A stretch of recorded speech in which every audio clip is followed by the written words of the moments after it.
Muchoscomojesus.com presenta la serie Encontré en mi Biblia cómo vencer el nuevo orden mundial. Tome su Biblia y cuaderno de notas, obsérvelo todo, retenga lo bueno.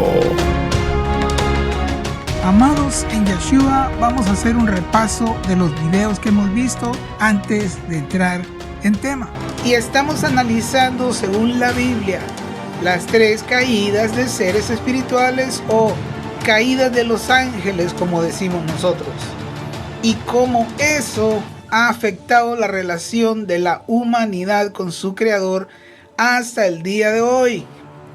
Estos estudios están basados en mis años de estudio en casa y son presentados como conceptos bíblicos introductorios para que los oyentes tengan la oportunidad de revisarlos con su Biblia y confirmar los argumentos que aquí se presentan. Vimos que en la primera caída, Hasatán o Satanás inyectó el pecado en la humanidad y causó una separación del hombre con su creador, una separación espiritual. El pecado trajo también una alteración a toda la creación y la naturaleza que gime a una esperando el apocalipsis de los nuevos Benei Ha-Elohim, como ya estudiamos y como vimos en Romanos 8:19. En la segunda caída, los ángeles descendieron a la tierra en el monte Hermón y tomaron mujeres humanas de donde nacieron los gigantes, cuyos espíritus por decreto divino vinieron a ser lo que nosotros conocemos como espíritus inmundos que aquejan al mundo hoy y que influencian los impíos en movimientos y organizaciones que empujan el mal y todo aquello que va en contra de la moralidad más básica de Dios y que descaradamente rechaza a Dios, rechaza a Jesús y todo lo que tiene que ver con él. Vimos que ese fue el inicio de lo que se conoce como la actividad paranormal, fantasmas, apariciones, todo tipo de criaturas extrañas que todavía son avistados por todo el mundo, como duendes, pie grande, gárgolas, humanoides de diferentes especies, humanoides diminutos, etc. Y muchas otras consecuencias más que ya estudiamos, tales como el inicio de las brujas. Las primeras brujas fueron las mujeres que tomaron los ángeles caídos, porque ellos les enseñaron, según el libro de Enoch, hechicería, la lectura de los astros, cartomancia, tarot, adivinación, y la lista es interminable de muchas prácticas demoníacas. Eso fue por la caída 2, en los tiempos de Noé y en los tiempos de Enoch. En la tercera caída, que es la que estamos estudiando en estos 2 últimos videos, es la caída que estamos viendo, y el primer gran problema que encontramos en la Torre de Babel es que Dios se haya alejado de las naciones como Dios. Eso es muy profundo, eso es grave. El segundo problema es que las naciones hayan sido entregadas a la adoración a los dioses de las naciones. Esos dioses de las naciones, según lo que hemos estado viendo en diferentes versiones en los últimos 2 videos, explicando. Esos son príncipes, Benei Ha-Elohim, príncipes rebeldes, príncipes que se rebelaron contra su Padre, nuestro Dios, creador de los cielos y la tierra. Eso creó el inicio de los principados en los aires, como menciona el apóstol Pablo en Efesios 6:12. Y estoy parafraseando, voy a usar otras palabras, pero el concepto es este: porque no tenemos lucha contra sangre y carne, sino contra principados, potestades, gobernadores de las tinieblas y huestes interminables de espíritus inmundos y entes oscuras y diabólicas. Veremos un poco más, en una forma más expresa, las consecuencias de esta tercera caída más adelante. La base para nuestro estudio en esta ocasión es Deuteronomio 32:9. lo cual, lógicamente, es el contexto de Deuteronomio 32:8. Los últimos 2 videos hemos estudiado acerca de Deuteronomio 32:8. Pero lo que vamos a tratar de entender un poquito es superficial, es breve, es Deuteronomio 32:9, lo cual es el contexto de la Torre de Babel. Y lo que paso a leer de la siguiente manera. Voy a hacer un recuento, por así decirlo, de Deuteronomio 32:8 y lo leo según las conclusiones a las que hemos llegado en los 2 videos anteriores.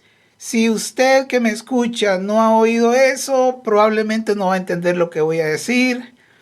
Pero ya hice 2 videos de 1 hora cada uno y no me puedo atrasar otra vez y tratar de volver a explicar lo que me tomó 2 horas hacerlo.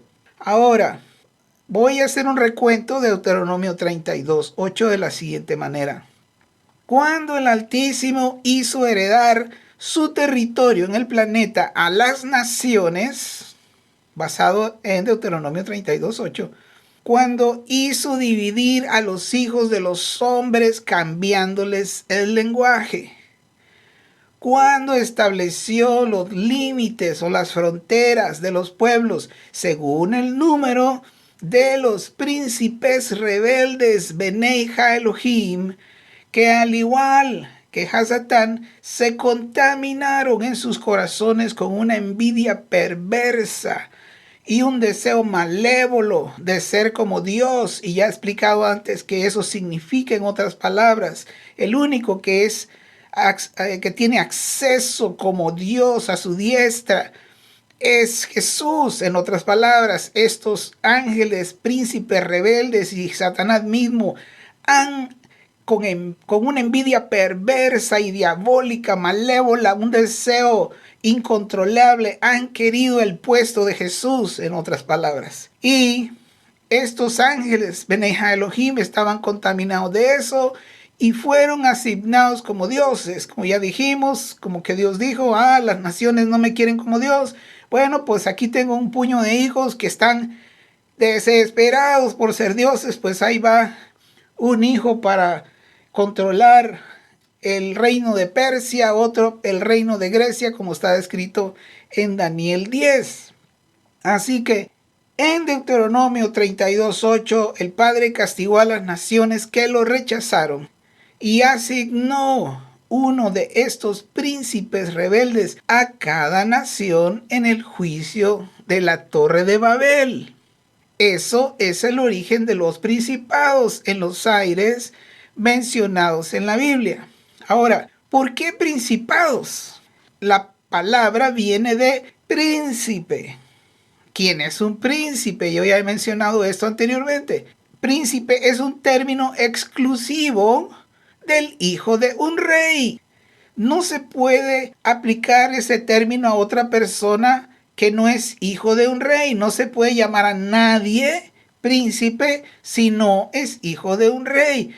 Ahora, estos principados en los aires de que estamos hablando, hijos de un rey, son príncipes rebeldes, hijos de ¿cuál rey? Solo hay un rey del universo, Yohei Wahei, el creador de los cielos y la tierra y Padre de nuestro Señor Jesucristo, Padre de nuestro Señor Yeshua. Solo Él es el Rey del universo. Y estos son hijos rebeldes, Benei Elohim, de ese Rey precioso que tenemos. El mismo término que hemos venido estudiando lo dice en la expresión Benei Elohim, son hijos de Elohim, hijos de Dios mismo, hijos dioses del Dios supremo.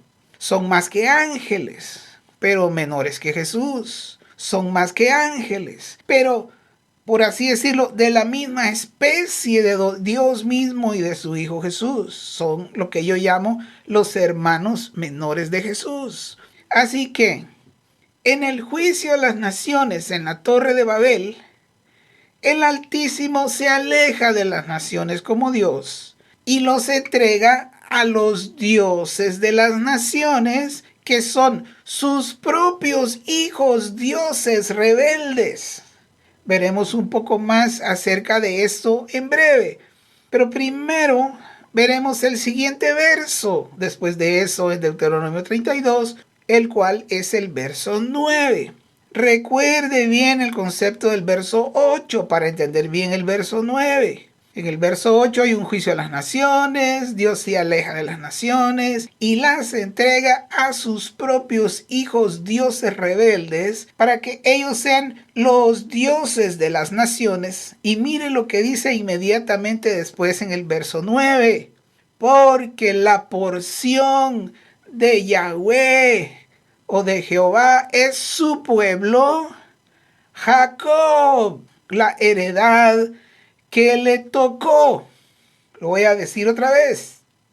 Porque la porción de Jehová es su pueblo, hablando de Israel, Jacob es la heredad que le tocó a él. ¿Está entendiendo, hermano? Todas las demás naciones entregadas a sus propios hijos dioses rebeldes, y Israel, Jacob, es la heredad que le tocó a Dios, una nación diferente. Ahora, ¿puede usted comenzar a comprender la profundidad del significado de ese versículo? A cada nación le fue asignada un hijo Dios, príncipe, por así decirlo. En otras palabras, Dios se encontró sin un pueblo que lo aceptara como Dios. Toda la humanidad entera le estaba dando la espalda. Su creación, aquellos que él creó, se rebelaban una vez más en contra de él. Entonces en su corazón y en su eterna e inescrutable sabiduría, se proveyó a sí mismo el nacimiento de una nación nueva, una nación diferente, una nación que no estuvo presente en el juicio a las naciones en la Torre de Babel. Y ese es Israel. En el siguiente capítulo, después de Génesis 11, que es donde describe lo que pasó en la Torre de Babel. En Génesis 11 describe lo que pasó en la Torre de Babel. ¿Qué sigue después de Génesis 11? Aparece el llamado Abraham. ¿Quién es Abraham? Es el padre para iniciar el origen del pueblo de Israel. ¿Puede verlo? Vuelvo a leer el verso 9. Porque la porción de Yahweh es su pueblo, Jacob, la heredad que le tocó, la nación que le tocó a Dios. Todos los hijos se repartieron las naciones y, por así decirlo, Dios se quedó sin nación. Entonces él hizo el llamado a Abraham para tener su propia nación en Israel. Ahora, leamos el contexto de Deuteronomio 32:8 más completo y vamos a leer Deuteronomio 32 del verso 9 al 14. Todo lo maravilloso y la manera en que Dios trató a Israel, su nación,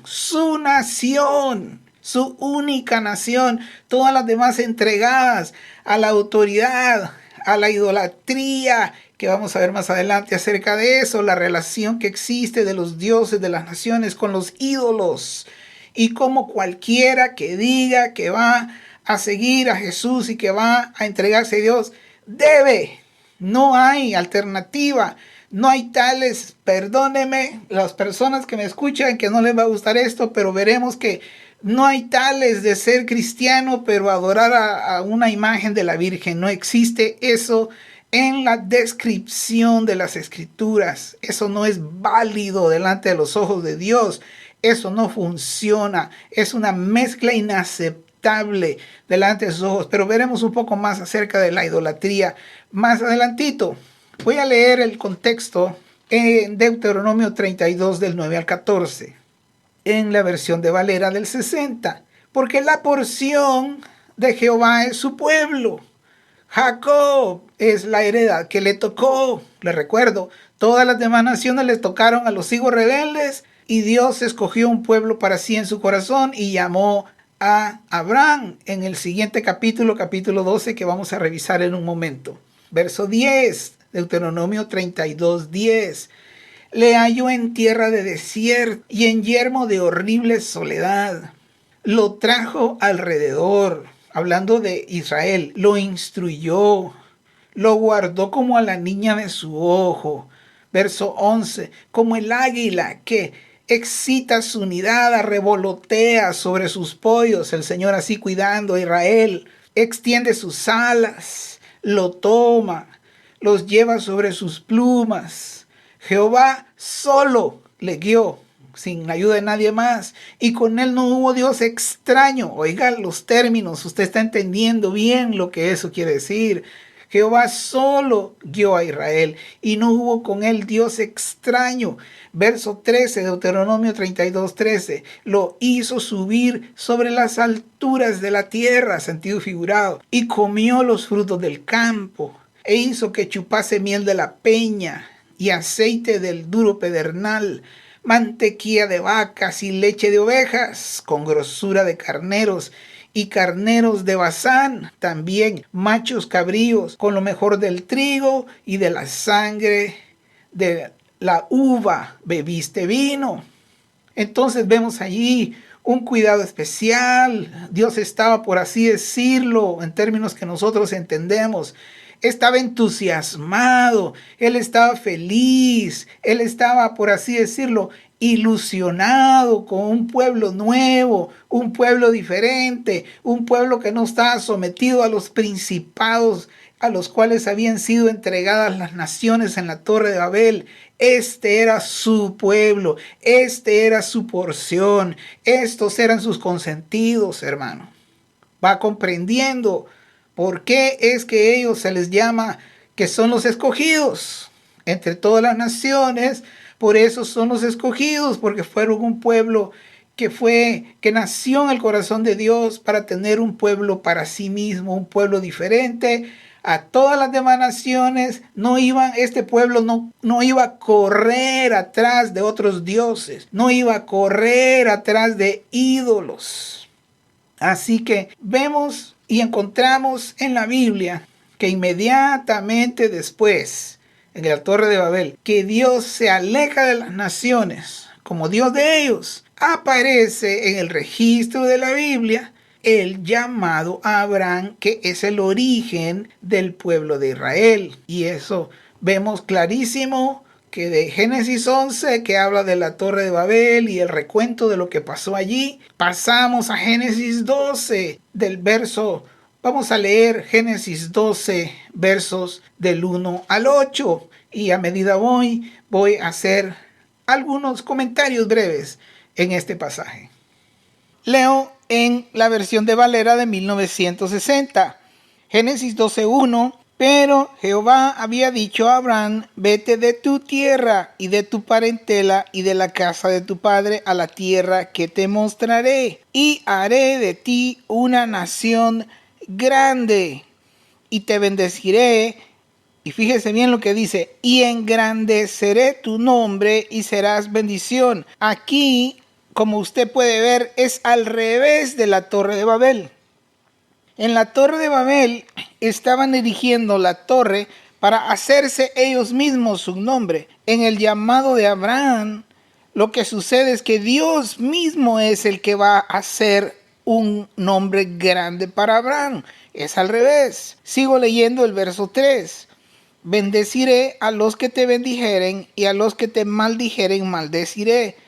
Y serán benditas en ti todas las familias de la tierra. Mire, hermano, ahí estamos en la foto. Pero veremos en un momentito que se está refiriendo a una bendición espiritual. No es que nosotros tenemos que hacernos con la cultura judía. Y ahorita vamos a hablar más adelantito, vamos a hablar un poco acerca de eso. Verso 4. Y se fue Abraham como Jehová le dijo, y Lot fue con él. Y era Abraham de 75 años cuando salió de Harán.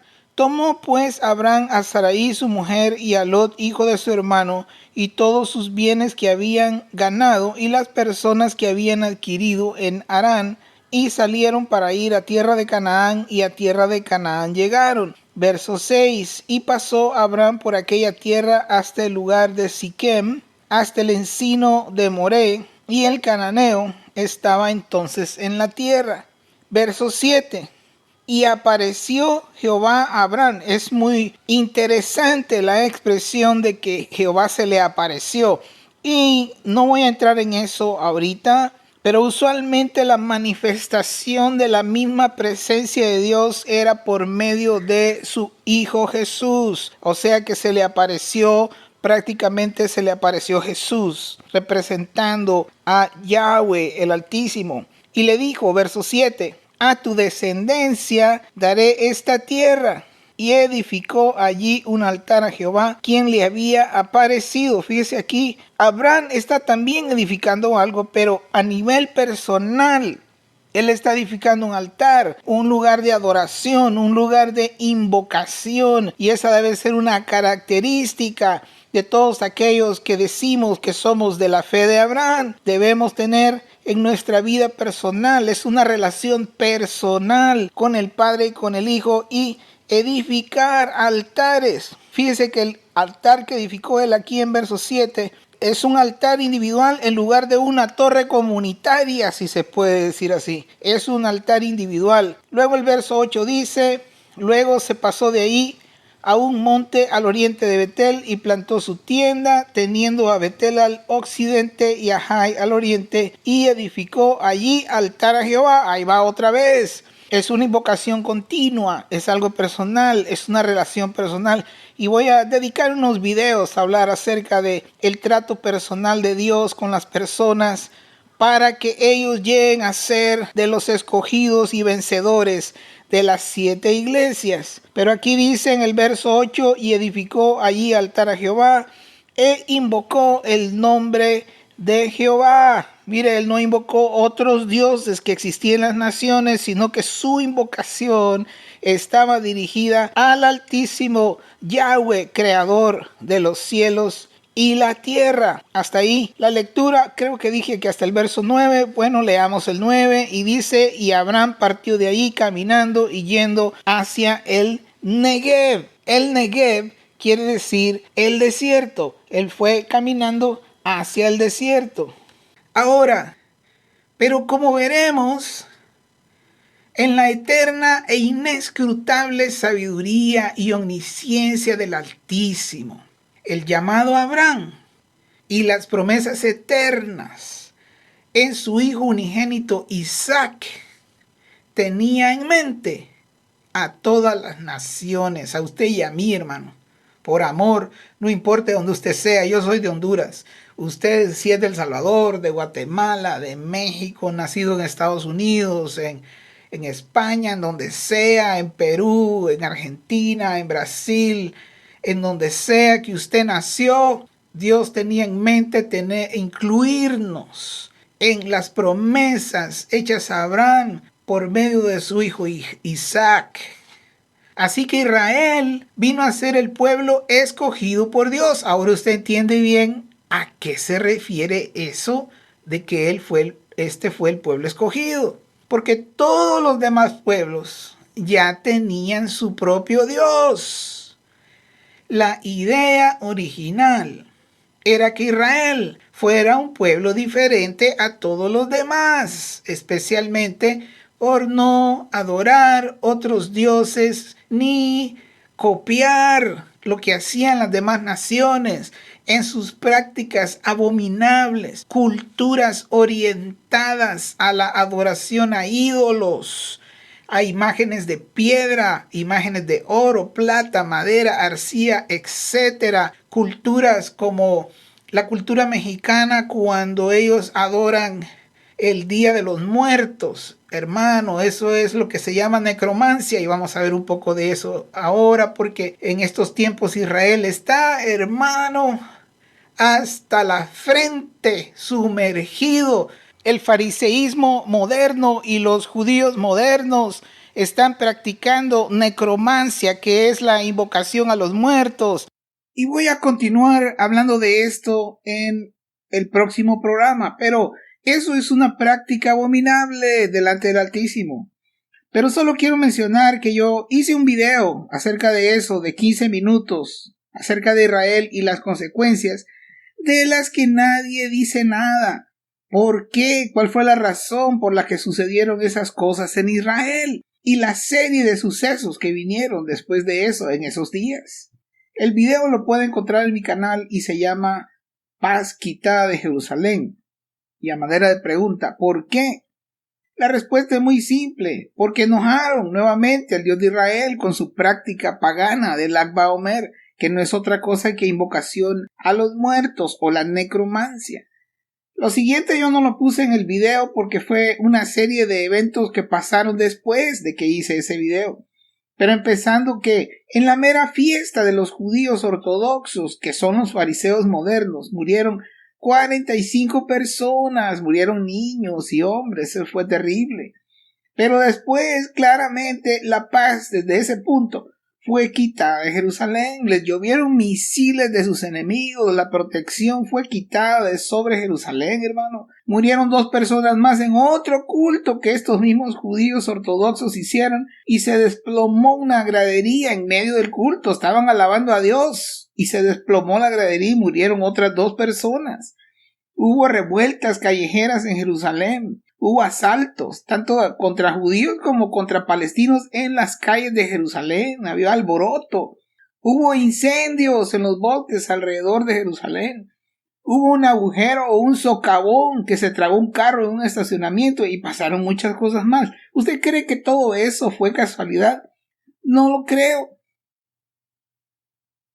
Pero con todo esto, hay algo que yo quiero decir que yo creo que los cristianos no han entendido. Ahí estaban los hermanos pidiendo oración por Israel y en un sentido yo estoy de acuerdo, pero yo creo que todavía no se ha logrado comprender de que el pueblo judío, los judíos ortodoxos y los fariseos, ellos rechazan a Yeshua, ellos rechazan a Jesús, ellos no quieren nada que ver con su hijo.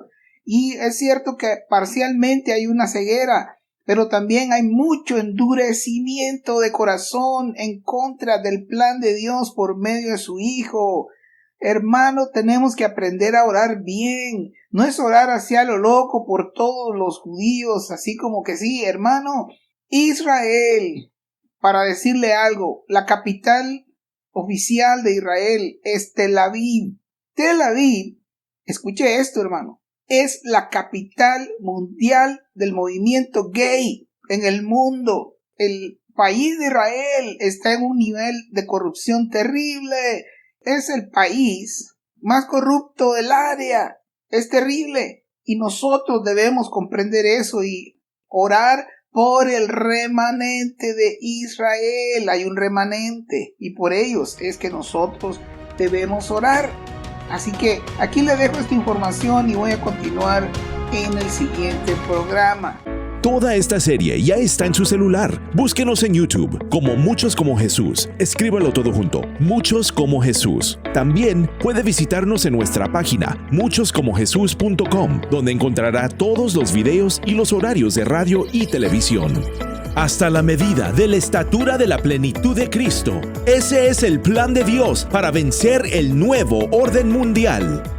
No se olvide, búsquenos en YouTube como Muchos como Jesús y suscríbase.